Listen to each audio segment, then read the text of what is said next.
Hey guys, we're already in week 2, chapter 2 of criminal evidence. It's another interesting chapter. Again, there's a lot of good stuff in here that you may need to read over a couple times, though. And the chapter's talking about the role of the courts, the role of the courts. The courts play in criminal evidence. It's a complex category when you start talking about how the evidence applies to the court system. So make sure you pay attention. I want to touch on a couple of things, but there's no way to go over everything that's in the chapter. But if you want to stop by or you want to call me during your quiz or during any assignment, don't hesitate to do that. Let's talk about what an independent judiciary is. In the United States, we take pride of the independence of our judicial system and the judges. We don't want any undue influence burdened upon them while making decisions involving the court. An independent judiciary simply means that although politicians may appoint a judge, they don't have the authority to remove them from the bench because of an unpopular decision. So, say the president appoints a Supreme Court justice, they get approved, and they're a sitting justice. That president can get mad at them later and take them out of there. So, there's a lot of protection for someone that's especially a federal judge. Uh, what's geographical jurisdiction? We talk about jurisdiction all the time, and then when you deal with criminal justice and criminal evidence, you're going to discuss jurisdiction. There's different types of jurisdiction. There's categorical jurisdiction for the type of crime, and here we're going to discuss geographical jurisdiction. The case may be filed so the case must be filed in a court with jurisdiction over the location. So if a crime happens in a specific area, it has to be like if it's, I live in Pemiscot County. So if a crime occurs in Pemiscot County, that case has to be filed in Pemiscot County. If it's not, it can actually be dismissed. So it's pretty simple, but occasionally it has happened for someone that's not familiar or someone new to the area, and it happens in an area that could be close to a county line or to a geographical line.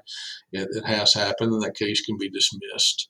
So there are situations that can change that, but the original charge must be where the crime occurred. When I say there are situations that can change that, so there could be a change of venue, and we're not discussing that in this chapter. But for example, a change of venue after the case is filed, it can be moved to another geographical jurisdiction, or actually to another geographical court. What's the statute of limitations? Most states, or actually most crimes, have a deadline for the state to file charges. The case can't lie around for decades waiting on charges to be filed. There is an expiration date. Expiration dates are different, the statute of limitations, and you can look at statute of limitation as you can look at it as an expiration date. The time for that, and I think this is a quiz question, the time starts when the crime occurs. The expiration date starts when the crime occurs, and it ends when charges are filed. So in most felony cases, excluding some like federal cases like bank fraud, it's typically 7 years. Now, for a capital crime like murder, there's not a statute of limitations. Remember that those charges can be filed anytime. Um, Now you have federal and you have state courts. I want you to understand a little bit of difference in those. Or if a crime violates a federal statute, federal courts have jurisdiction. Most cases are filed in state court. There's a lot of work that goes into these cases, and always remember that most of the work goes in before the actual trial. Plea bargains and other maneuvers can stop a trial from ever happening, but most of the work is completed before the trial ever begins. Let's also talk a little bit about uh, the impact of case law. When we talk about case law, it's decisions by appellate courts that are considered binding on subsequent cases. So if you have a subsequent case after this case, this prior case, has been decided by an appellate court, you can go back to that. Once this happens, it becomes precedent for later cases involving the same issue. Now, a higher court can vacate and reverse that decision if the court below it is on the organizational chart. But once it becomes precedent, that case can be used as case law and used to present your case that's of similar circumstances to a judge or jury. Now, there are initial reviews before a judge in an effort to show that there's a prima facie case. So there are initial things that are put before a judge to make sure that there's enough evidence for a prima facie case. And what prima facie case means, that there's enough probable cause for that case to move forward.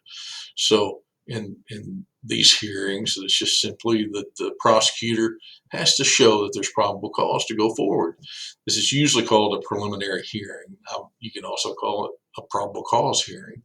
Almost all cases move forward because typically a prosecutor has reviewed the cases and probable cause they see, and prosecutors are trained about the same as actually they all have law degrees, so they know what it takes for a case to move forward. So once a prosecutor reviews it and he thinks that there's probable cause, typically when it's put before a judge will see the same thing.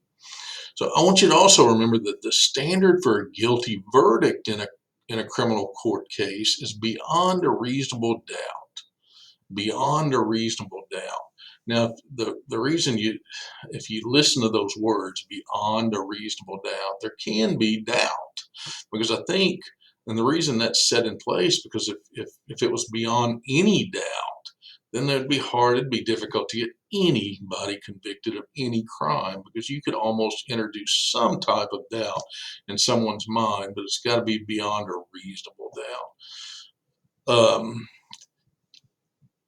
Let's discuss the Supreme Court a little bit. Can any case go before the Supreme Court? No, it's got to go through all the channels first, and I'm telling you, almost impossible to get to the Supreme Court. When I said it's got to go through all the channels first, you got to exhaust all the remedies. That's the term you're looking for. There's got to be an exhaustion of the remedies before it makes it to the Supreme Court. So what the exhaustion of the remedies means is that you've got to do everything possible to take care of that situation before it goes to the Supreme Court. For defendants convicted in state courts, the direct appeal process and petitions for discretionary review by the state courts must be complete before asking the Supreme Court to take the case. Just as an example, or to tell you how hard it is to get a case into the Supreme Court, well over 3,000 petitions are received yearly, but less than 100 receive full hearings. So those are a few things that I wanted to go over. If you have any questions, don't hesitate to call me. Let me know. Have a good weekend. See you soon.